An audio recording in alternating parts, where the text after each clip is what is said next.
Hello, everybody. Welcome to COUNTERPOINTLESS. We're going to be starting a new series here on COUNTERPOINTLESS. We're going to be taking a look at Star Trek Deep Space Nine. Now, we're definitely going to get through the first season. Whether we go any further than that is just going to depend on your guys' feelings on this and audience reaction and stuff like that. Now, obviously, if you guys don't give a flying fuck, then this probably won't proceed much further than the first season. But if you do give a flying fuck, it's going to keep going.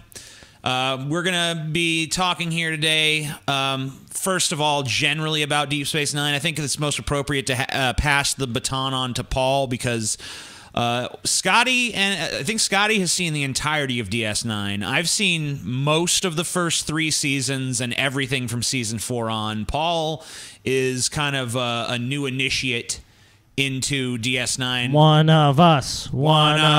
Yeah. Gooble, gobble, gooble, gobble. So I'm just now dipping my toe into the waters of Deep Space Nine. So I'm pretty familiar with the first 6 episodes that we'll be covering today, and ready to kind of talk about it. I'm a fan of Star Trek, the original series and the Next Generation. I've seen every episode of both of those, but outside of that, I've never really seen anything else. So, well, what's interesting about DS9 was there was a 2-year overlap with the Next Generation and DS9. So that's kind of a big part of why it was chosen to be on a space station as opposed to let's have another starship, because I think the creators of the show already felt they were already doing the space exploration thing. They wanted something more like, they said the inspiration was like the old Western towns, like they have the sheriff, they have the fucking guy, they have, the main characters. Well, you can definitely feel it, too. You can definitely feel the perspective shift here.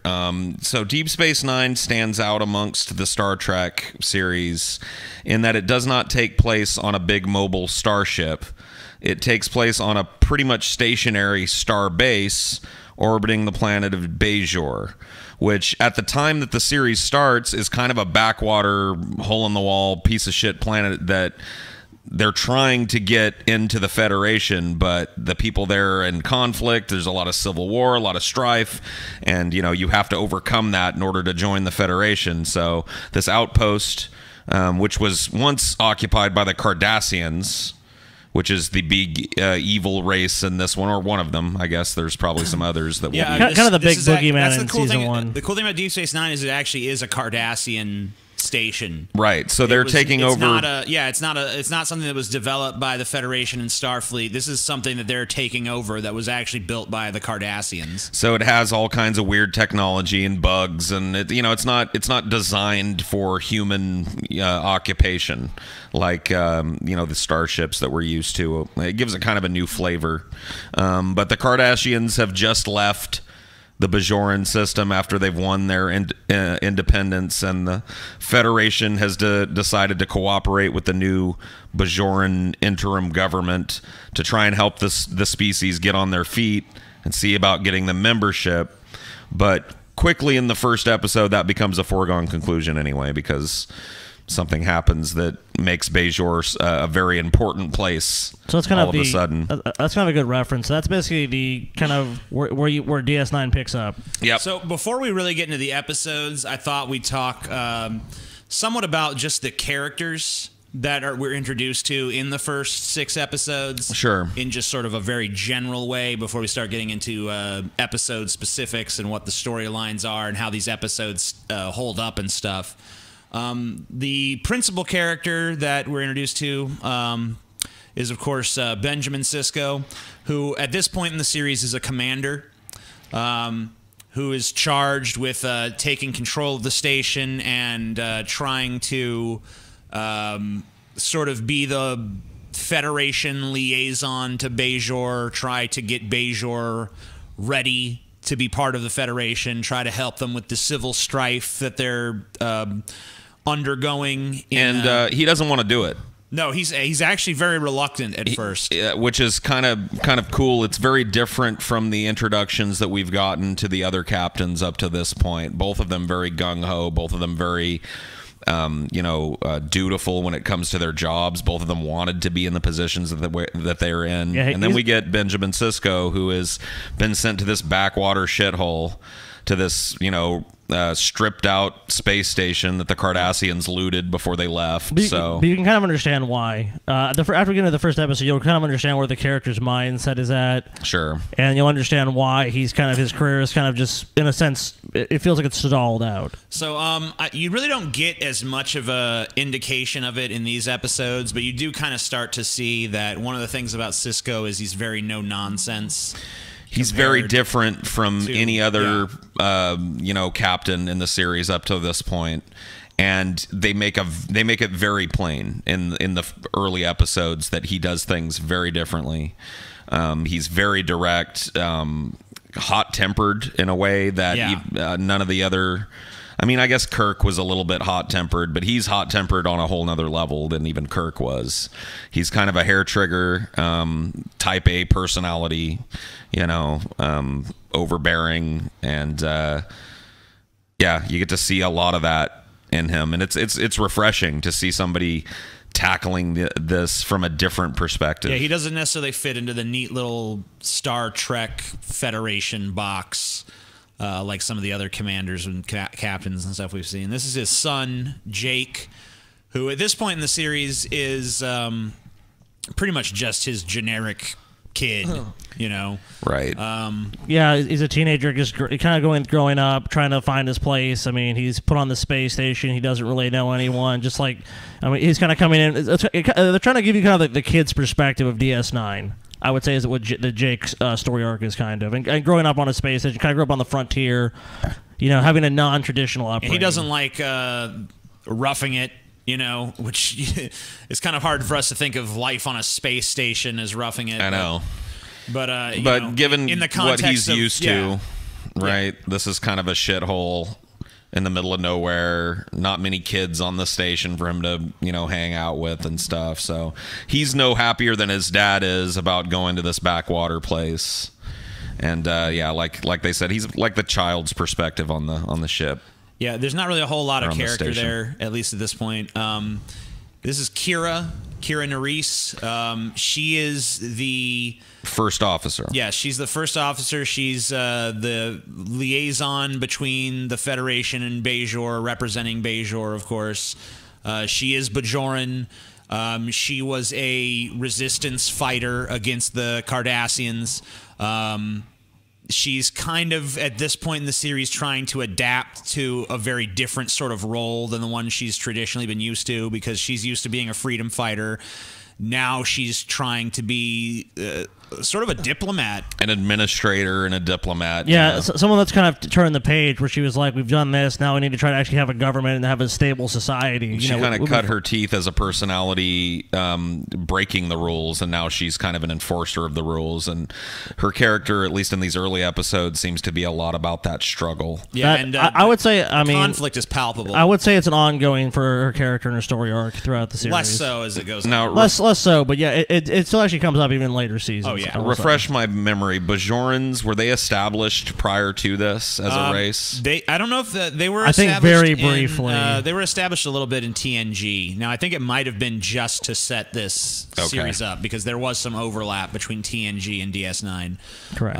The last two seasons of TNG. But she's also a hothead like Sisko, so they're definitely two characters that are going to come into conflict. I would say she's even more of a hothead than he is. I would say. Causes them, constant fireworks between them, because you can't get two hotheads in the room together and expect them to fucking agree on anything. Well, she also has a very anti-authoritarian streak, so you can tell the character it's very difficult for her to deal with when she's overruled, because she's second in command. And she doesn't like being second in command. She doesn't like playing second fiddle to the Federation, whose presence, at least in this point in the series, she's kind of resents. She's not even sure that it's helpful to her people for them to be here. Yeah, so she's not even she's tasked with being the liaison between the Federation and the Bajorans, but she's not even really sure the Federation should be there. We'll get into that more, but it's like they almost feel like they're trading the Cardassians for the Federation. Yeah, they feel like, are we just trading one superpower for another master?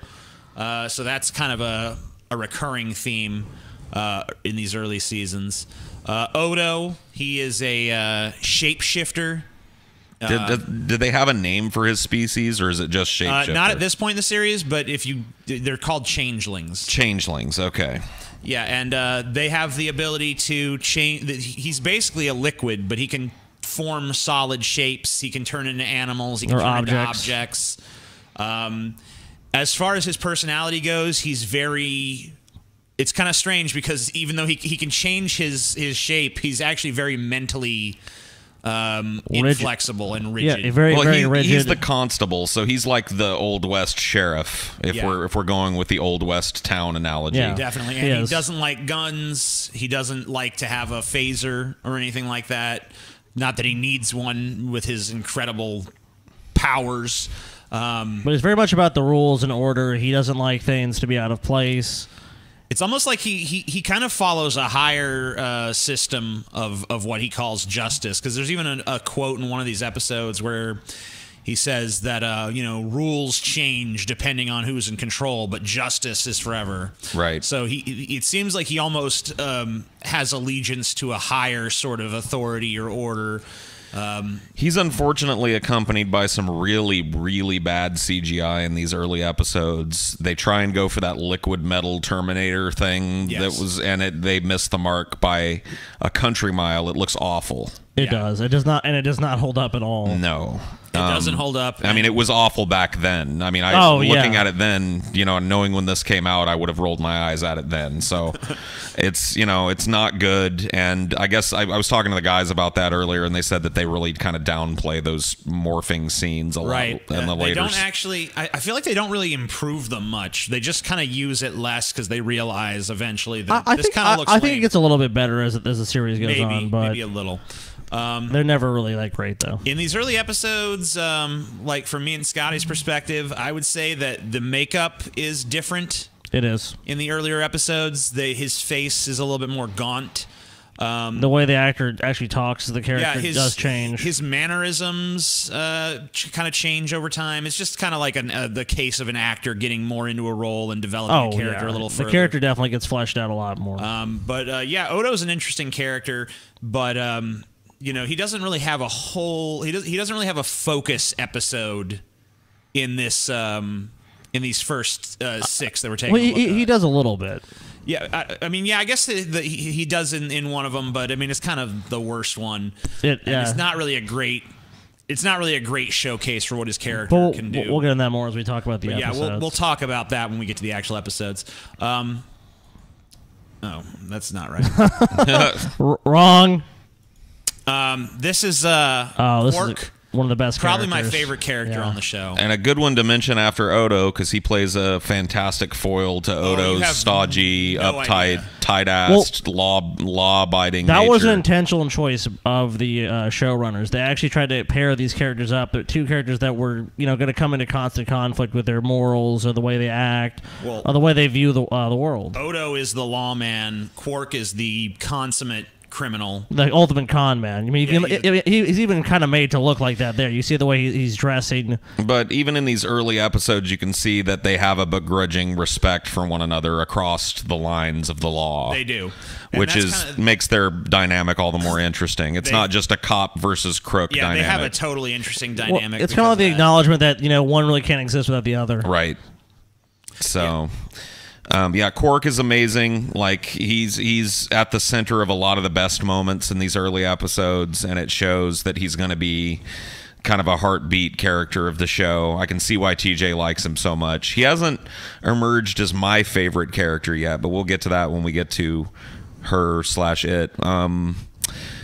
But what else can we say about Quark? I mean, he's a sleazeball that you love to hate and hate to love. But he's also really a dynamic character, because even though he is kind of a scumbag, there's a good side to him. Yeah, he has a lot of redeeming character traits. I don't know if they've been explored too much in these early episodes, but definitely throughout the series. But just totally obsessed with profit, totally obsessed like the Ferengi are, just obsessed with making money. He's really the prototypical Ferengi, just always chasing the gold-pressed latinum.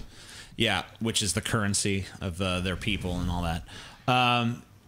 Just going to go briefly into Nog, who doesn't play a major role in this. Kind of just Jake's buddy. He's a nephew of Quark's, correct? Quark's nephew and Jake's friend. There's not a lot of children on the station to play with, so he kind of befriends this Ferengi boy, Jake does. And Sisko doesn't like it because he thinks the kid's a bad influence, which he probably is. Neither does Nog's. Yeah, they both feel like, you're going to contaminate.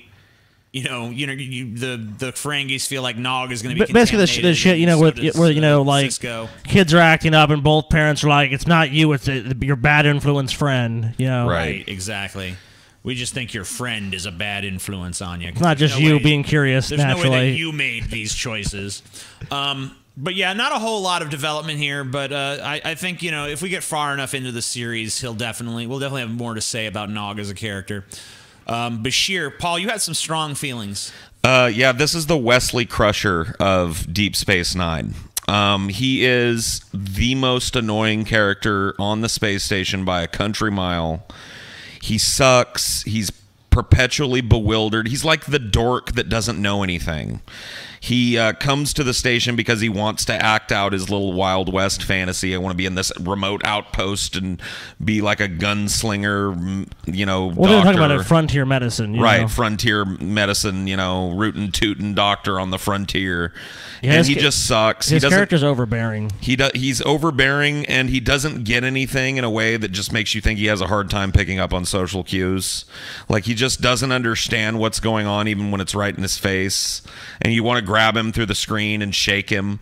Just basically, like I said, Wesley Crusher. I feel the same way about him that I feel about Wesley. Just always in trouble because he's too dumb to know what's going on. What do you think about Dr. Bashir, TJ? Well, I mean, I think from the perspective of the episodes in this early season, I think Paul's right. I do think that they do much more interesting things with I think they make him better as time progresses. goes on, but I can still see why a lot of people really don't like the character, especially in the first season, because he was really poorly written. I mean, you guys were telling me that people were lobbying to have him removed from the show. Yeah. Oh yeah, dude. There was actually, there was the studio even wanted to capitulate to it, but the creators were like, no, we have a plan for this character. We want to show this development. So there might have been a plan all along to kind of introduce him as this character that you don't really like, and then slowly kind of, transforming him. Well, if that's the case, it's working on me. I do not like him 6 episodes in. I'm actually 8 episodes in my watch through. So his other major thing is just constant dogged pursuit of Dax. But it's not just her though. He's horn dogging all over the place. Oh no, he's definitely doing that. I'm saying, but that's like kind of like the main. That's important to the first season arc is permanent really boner poking out of his uniform. I mean, and that just makes me hate him less because Dax is mine, dude. Dax belongs to Paul. Yep, Speaking of mine. Dax, here she is. This is the most interesting character to me in the show so far because her species is the most interesting. So she's a joined species.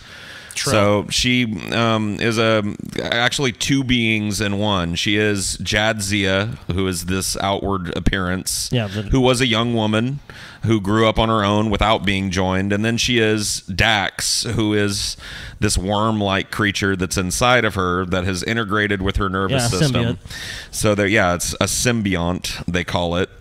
So they're basically one personality shared between 2 separate minds. But also all the past hosts for Dax as well. So it's like she's basically living almost like you said, that she has her own thoughts, she's her own person, but also the Dax thing and all the other past lives are all mixed in there. So it's like it's almost living the life of like 9 people in a way because she's all these experience and all these memories to draw from. Right. So the Dax symbiont that's inside of her has been in multiple bodies over the course of its lifespan. The last one was a man. So, she has all of these old life experiences from her symbiont plus the mind of a 24, 25-year-old woman, which is what she is in this show. Really interesting character. She's really stoic and quiet and calm and peaceful, almost monk-like in her behavior. She's dispassionate, doesn't get flustered very easily, if at all, at least in these first 6 episodes. but really manages to, at least to me, to be a standout character in the show. Just a really interesting species. She just brings a nice aura to things. I don't know. It's just like a... It's a Spock-like aura. Well, it's unique because it's an alien, and it's different enough where it's actually like, this is interesting without having to go all with all the prosthetics and makeup and everything and try to make it totally different. It's different enough, and that's kind of the interesting point because, you know, you're having all this experience, you know, and it's not something that's really done a lot.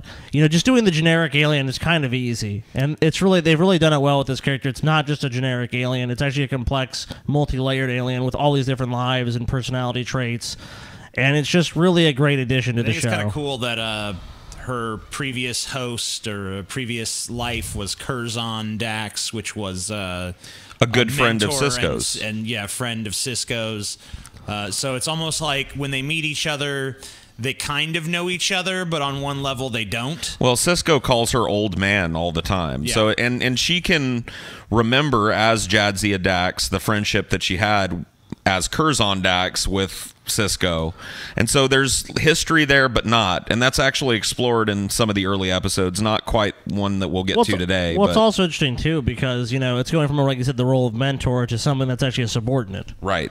So, like, well, they actually do cover that a little bit in one of the episodes, like Paul said, but it's developed throughout the series. Just an interesting character. Yes. And a looker. Oh, yeah, for sure. So this is a TNG holdover that they brought over. Yeah, Cole Meany was not a big actor when he was cast as the transporter chief on TNG, but somewhere along the line he started to get some major film roles and be known as a character actor. So it's really no wonder that they decided to expand his role and give him a bigger part on DS9. And I think he's a really good sort of...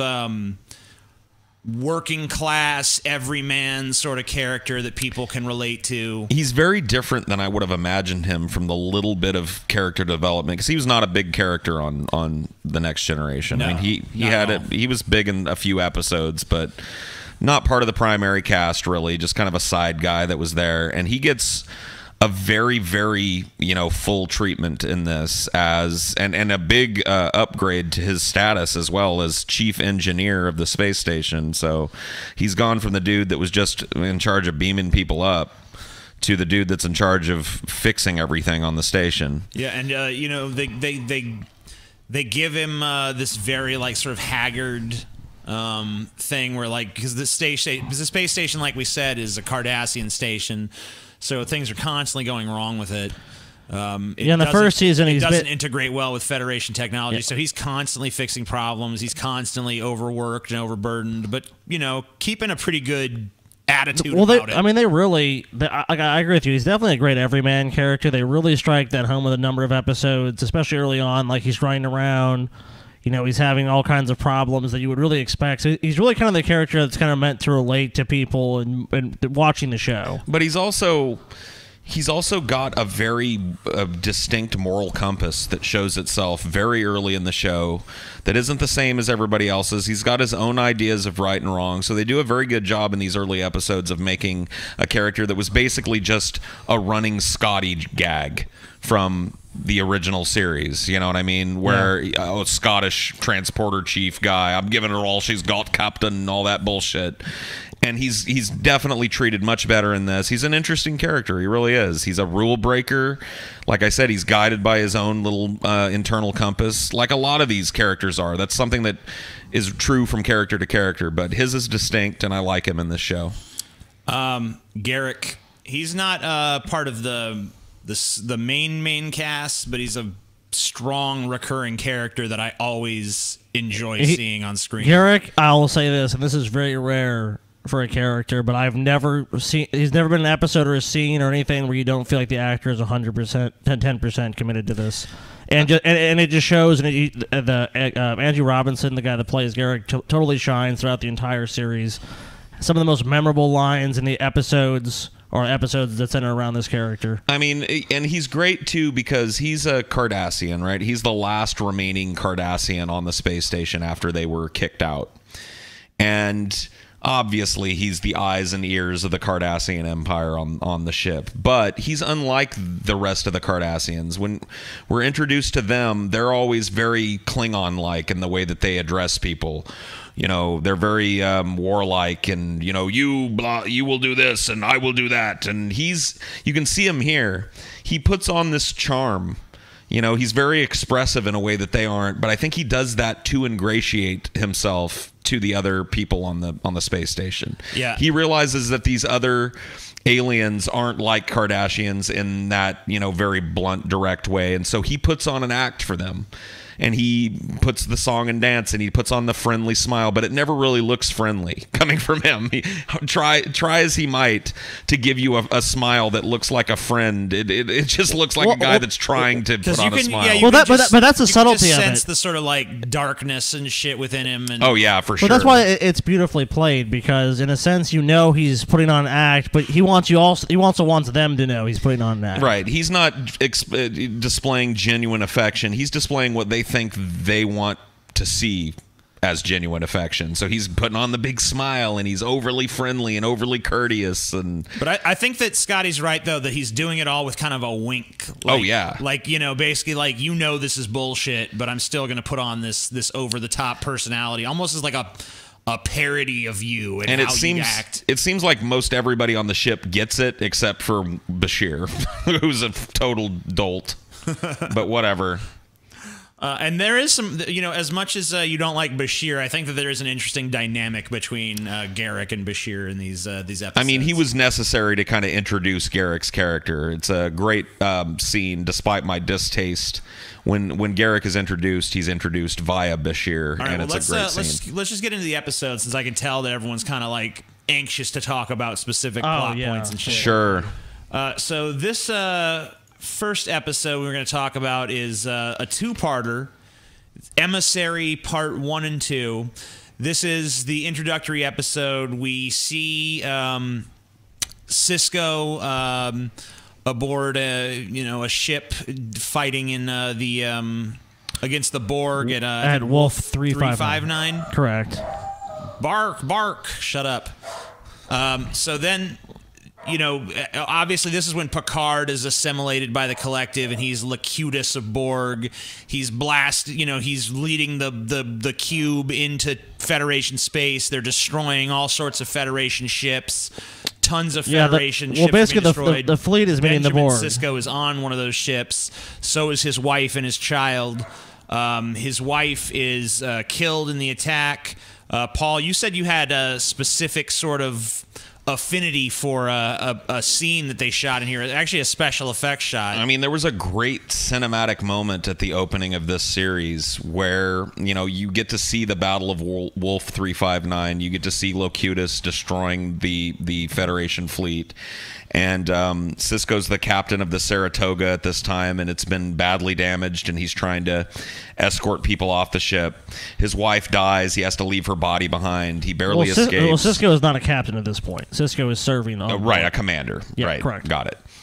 And he gets off of the thing, and there's this great shot with him sitting in front of a window on the escape pod, where they hit the button to jettison the escape pod, and you get to see how fast the ship gets small behind him. It just bzzz, and then it blows up. It's a beautifully conceived shot. He doesn't even look at it when it happens. It just happens kind of over his head. They do this really great thing where they show the ship blow up. The perspective on it is amazing. They cut to a thing of his reflection in the window. You could see the stars, and you can also see the reflection of the explosion, and he's not even looking. He's just kind of looking down, dejected. I mean, it was really kind of like it made me catch my breath seeing how fast that, you know, like, it was just a beautifully conceived shot. Would have been right at home in a big budget Hollywood movie. I mean, really came out the gate strong with that. Well, an important scene on the ship too is the scene, because this comes into play later, about you see his wife die, and he's trying to save her. It's totally in vain. You can tell she's clearly dead.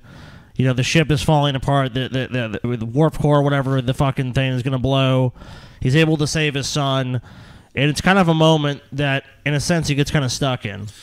Yeah, and there was a great... you see here that we have Picard and Sisko on the screen at the same time. They have an interesting relationship.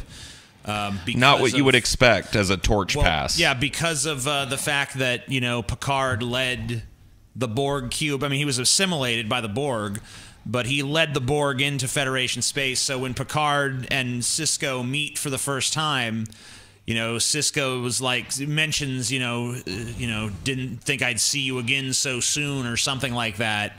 And Picard's like, have we met before? He's like, yeah, Wolf 359. And Picard instantly knows, like, oh shit, this guy does not like me. But they don't get along at all. And I think it was a brilliant way for the series to establish that this is a different commander than we're used to. Sisko is not Picard. Picard is not Sisko. They don't really like each other at the top of this. You can tell that Picard is put off by the fact that Sisko seems to not understand that he was not in control of his faculties as Locutus. And, Sisko is not having any of fucking Picard's bullshit either.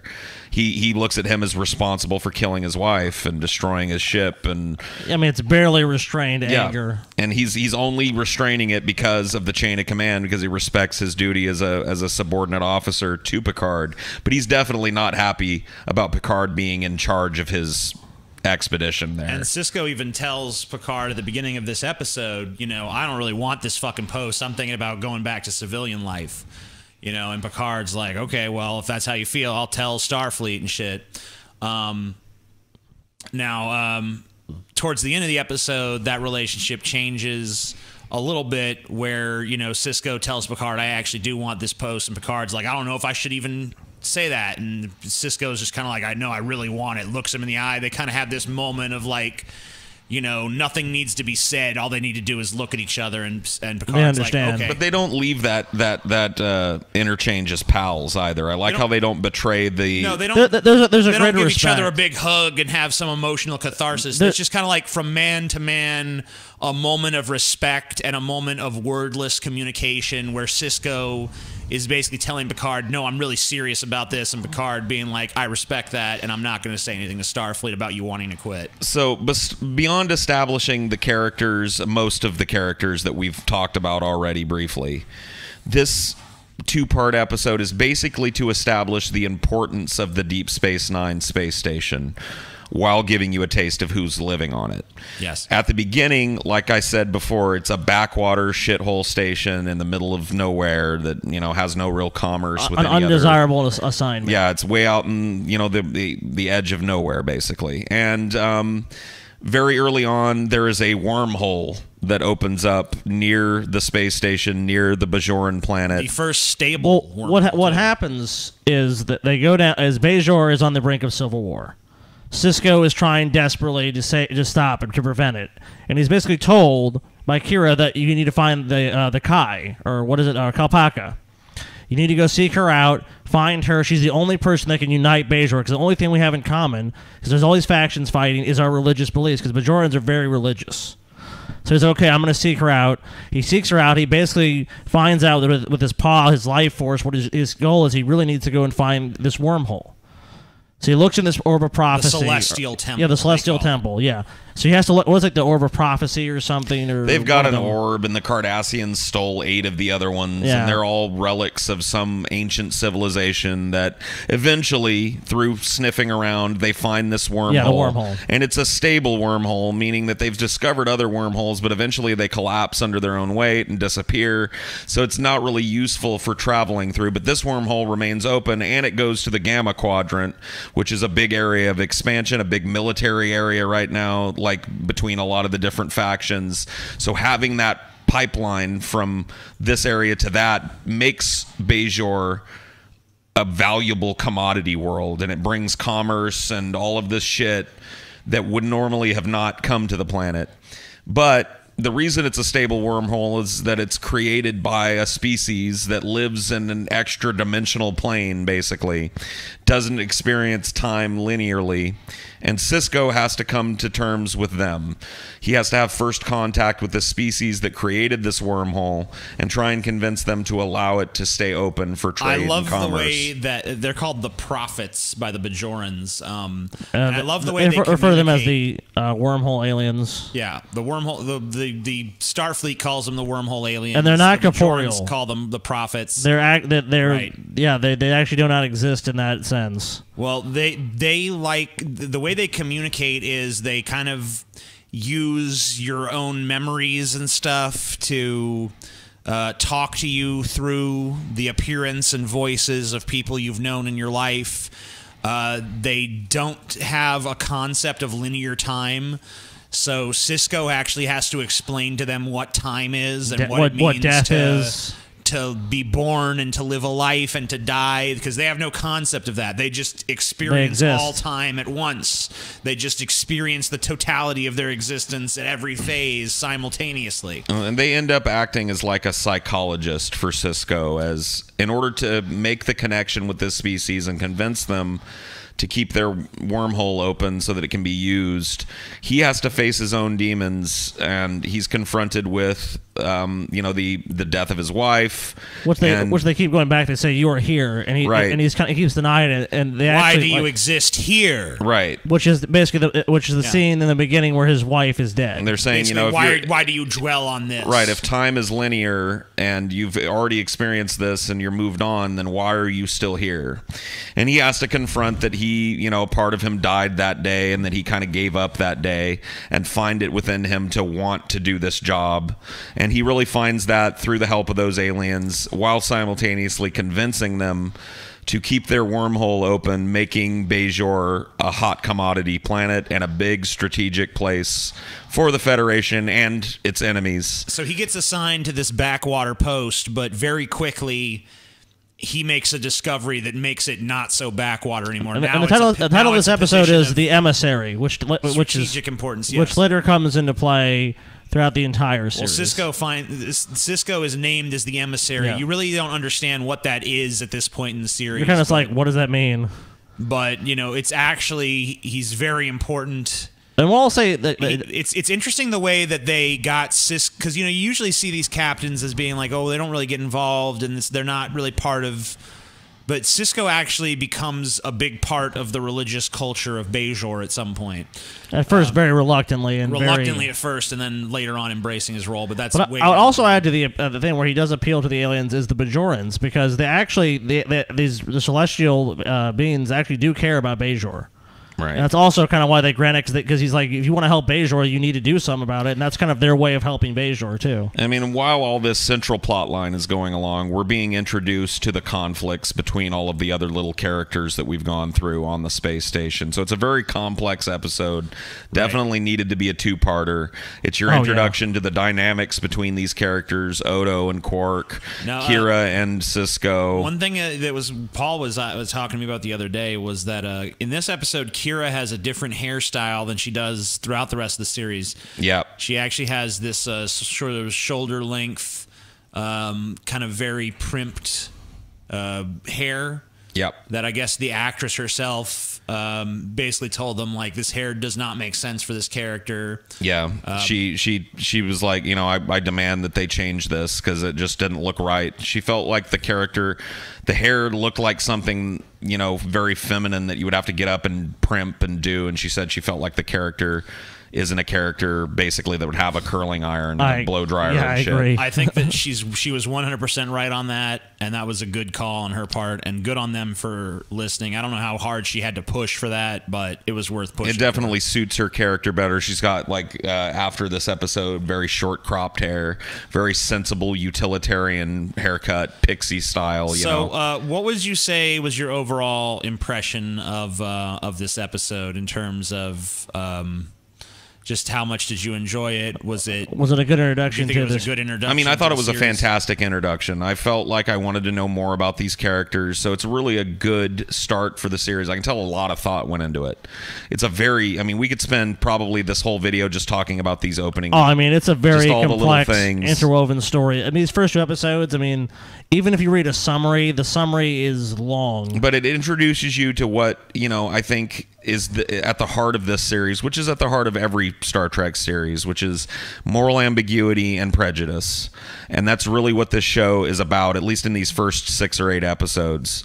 It's about how these different species deal with one another in commerce, in justice, in terms of, you know, social norms. They're all kind of forced into this big melting pot where they don't have that guiding agenda that we have in these other ones of we're all Federation officers, so we all work for a common goal.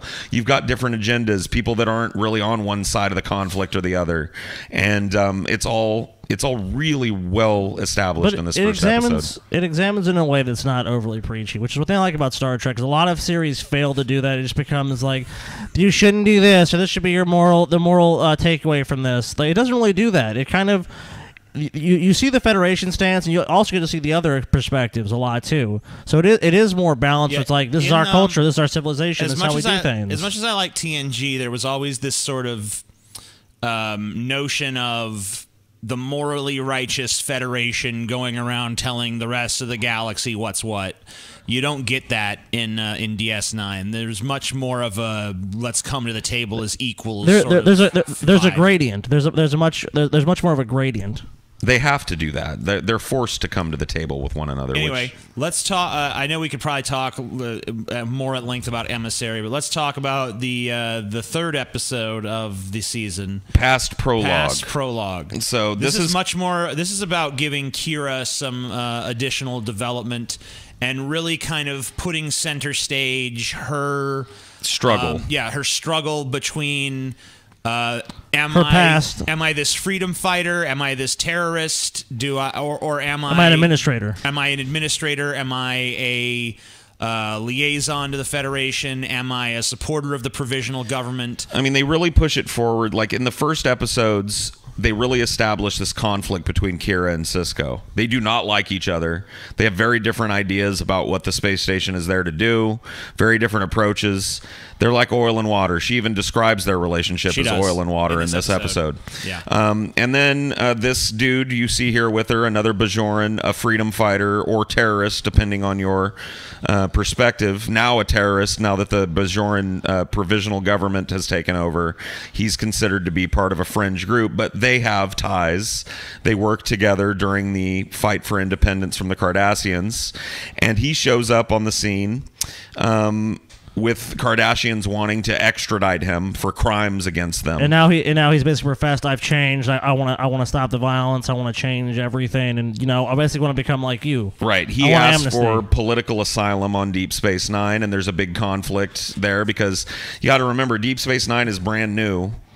In terms of this Federation government, isn't really well defended at this point, and the Cardassians still have a strong presence in the sector, so they're kind of bullying Deep Space Nine in this episode to give over this prisoner, and Sisko is trying to walk that legal line of offering him asylum, but as we find out in the episode, his intentions are not as pure as he makes them out to be. Yeah, and he's constantly pushing Kira's buttons, trying to get her to feel like a sellout, feel like she's lost that spirit, true spirit of Bajoran freedom. We want true freedom. The Federation is just another fucking Cardassia, just Cardassia 2.0. It's just the same. We want true freedom. We want true independence. True independence. He's basically a xenophobe. He doesn't want any outside interference. He doesn't want Bajor to be powerful in the region. He doesn't want it to be a superpower. What he wants is for it to be isolationist,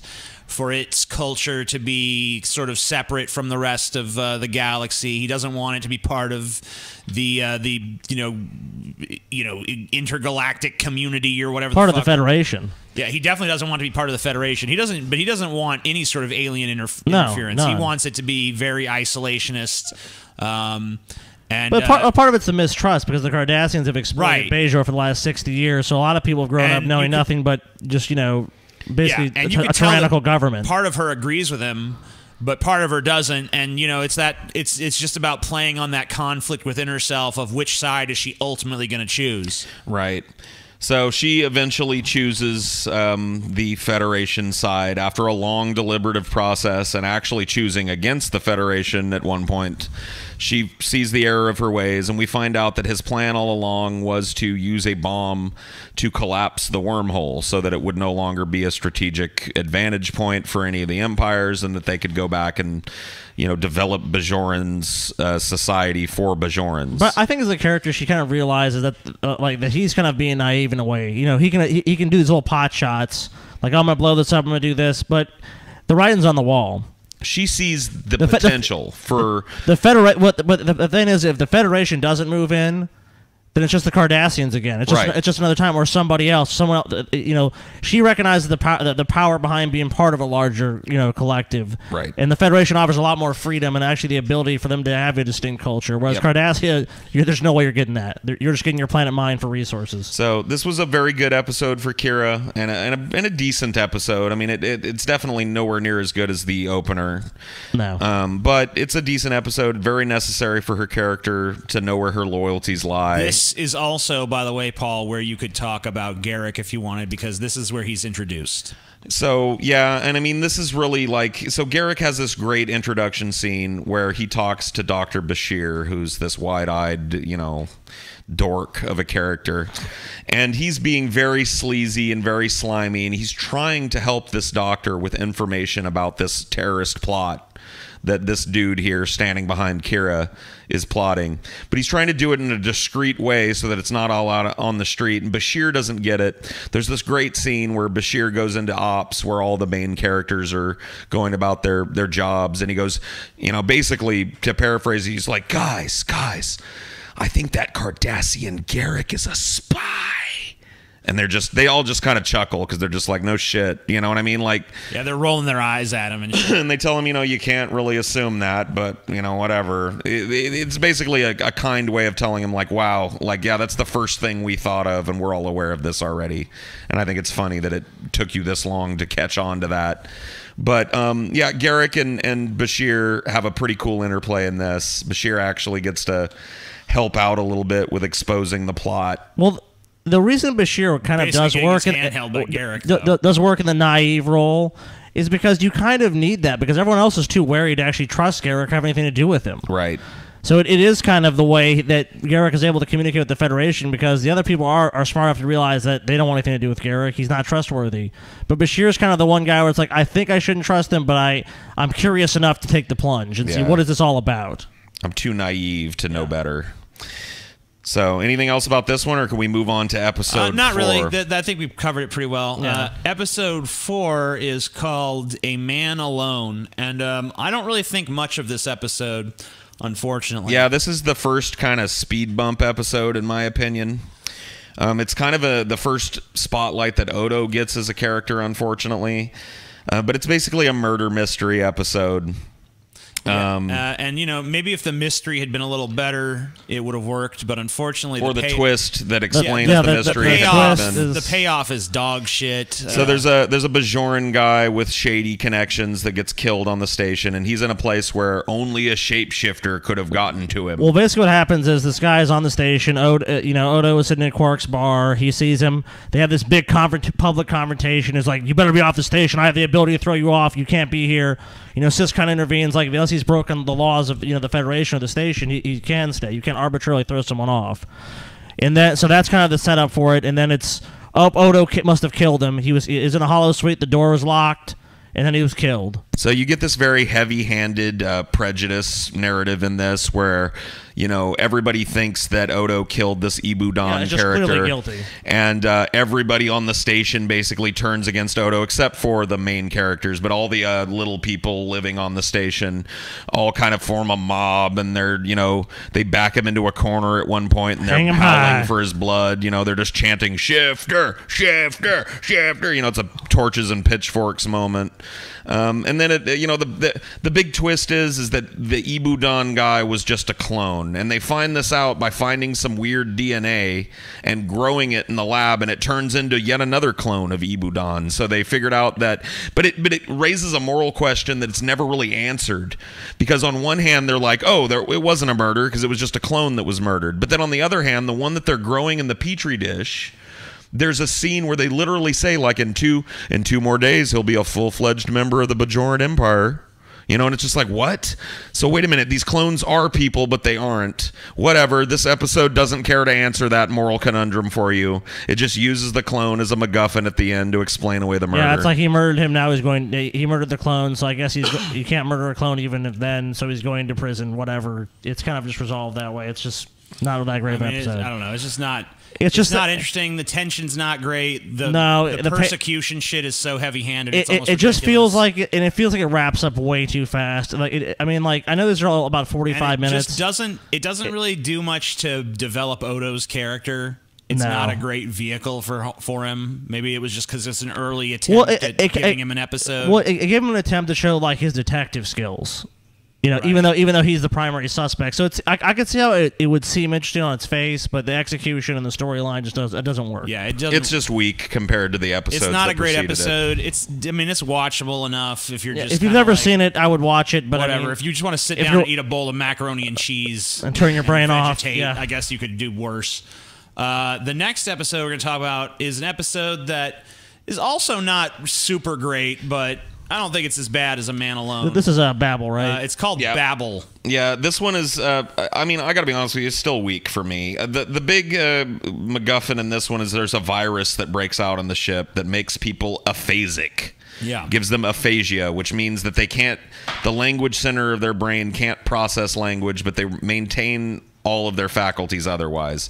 Robitussin a nuclear pimple. Right. You know, like everyone just starts talking gibberish because their mind, there's a virus that's keeping their mind from having the right associations with words and concepts. It starts off because the chief here triggers a virus that goes through the food replicators at the station, and then a Quark, because his replicators are broken, finds out that everything on the command level is working, so he helps propagate and spread the virus. And then just each character, I think Paul said it best, it's kind of just waiting for each character to start talking nonsense. Yeah, I mean, it really plays this up too much. Like every character that we've mentioned has a scene in this episode where they're talking normally. They're like, we've got to isolate the DNA strands, and then somebody's also like, how do we do it? And they're like, purple monkey dishwasher butt plug. Oh no! Like, oh no, he's got it too.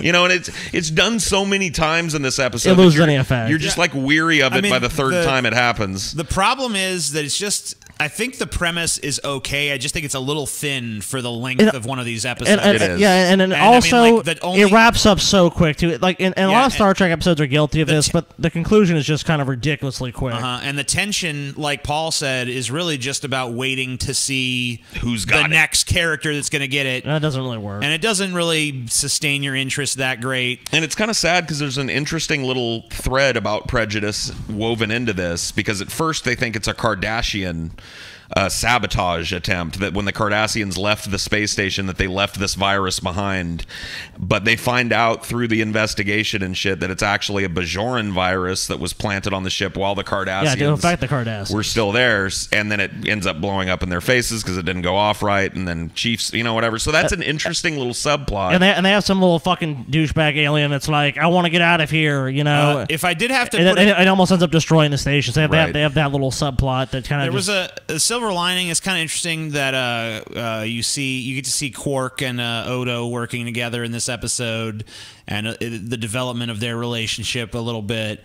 But I mean, overall, just not a hugely interesting premise. No. But not a terrible episode in my opinion. It's worth watching. I mean, for continuity's sake and for character development's sake. It's not awful, but it's not.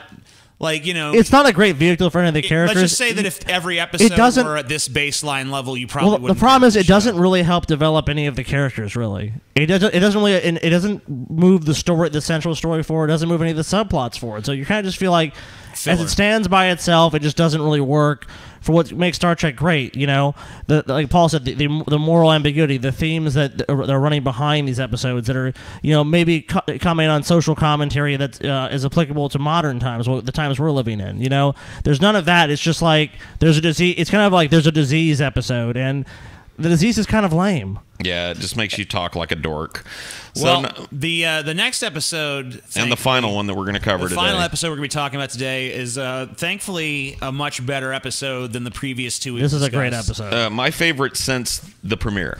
So this is my favorite of the first six. Captive Pursuit, where O'Brien befriends an alien from the Gamma Quadrant named Tosk, who's actually the first visitor from the Gamma Quadrant. He's the first alien from the Gamma Quadrant to visit through the wormhole going the other way.